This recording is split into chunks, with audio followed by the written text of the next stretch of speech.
আমার দেশ এবং আমার রাজ্যের সরকার যারা হচ্ছে চাকরি থেকে শুরু করে কর্মসংস্থান শিল্পের প্রশ্নে তারা উদাসীন, তারা দুর্নীতিবাজ, তারা হচ্ছে ধাপ্পাবাজি করে আমাদের এই বেকার যুব সমাজকে প্রতিদিন প্রতিনিয়ত ঠকাচ্ছেন, প্রতারণা করছেন। তাই আজকের দিনে দাঁড়িয়ে আমাদের ডিওয়াইএফআই এর লড়াই, আমাদের অভিমুখ গ্রামীণ যে বেকার ছেলেটা, যে ছেলেটা দিল্লিতে চলে যায়, কেরালায় চলে যায়, মহারাষ্ট্রে চলে যায়,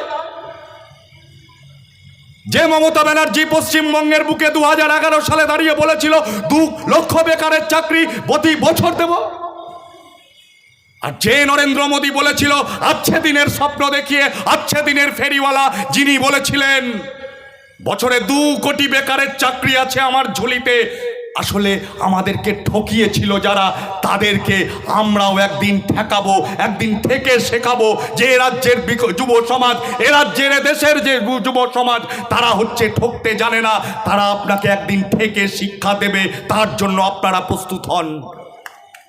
এরা ইতিহাসের লিখন পড়তে পারছে না, এরা ইতিহাসের পাতার ওই অক্ষরগুলো পড়তে পারছে না। আগামী দিনে ওদের কি অবস্থা হবে, এই লেডি হিটলার থেকে শুরু করে আর ওই হিটলারের আরেকজন জেন্টস হিটলার যিনি দিল্লিতে বসে আছেন, এরা ইতিহাসের পাতার লিখন পড়তে পারছেন না, নয় আসলে পড়তে চাইছেন না।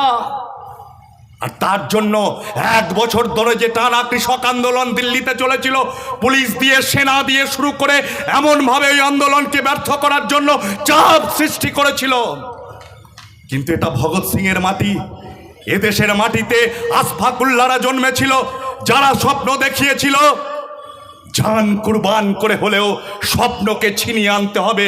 আর ডিওয়াইএফআই সেই স্বপ্নকে ছেনানোর সংগঠন, আর আমরা স্বপ্ন ছিনিয়ে আনতে জানি বলেই আজকে পশ্চিমবঙ্গের মাটিতে লেডি হিটলার পুলিশ দিয়ে আরজি করের যে আন্দোলন, সে আন্দোলনকে ভাঙতে চায়, আমরা ভাঙতে দেব না।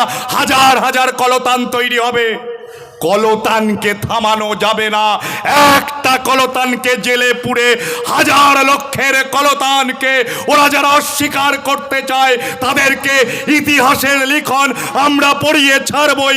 আমরা ডিওয়াইএফআই এই কথা সকলের কাছেই প্রত্যয় রেখে আগামী দিনের লড়াই এবং সেই লড়াইয়ের মধ্যে দিয়ে এই নয়া বাংলা গড়ার যে শপথ এবং বিচারের মধ্যে দিয়ে এবং আলাই আন্দোলনের মধ্যে দিয়ে সারা দেশে সেই ভগৎ সিং এর স্বপ্নের, সেই দেশ করার স্বপ্ন নিয়ে আমরা লড়াই চালিয়ে যাব। আপনারাও সেই লড়াইয়ে থাকুন, এই কথা বলে সকলকে আমার পক্ষ থেকে অভিনন্দন, লাল সালাম এবং শুভেচ্ছা জানিয়ে আমার কথা কটা এখানেই শেষ করলাম। ইনকলাব জিন্দাবাদ, ডিওয়াইএফআই জিন্দাবাদ।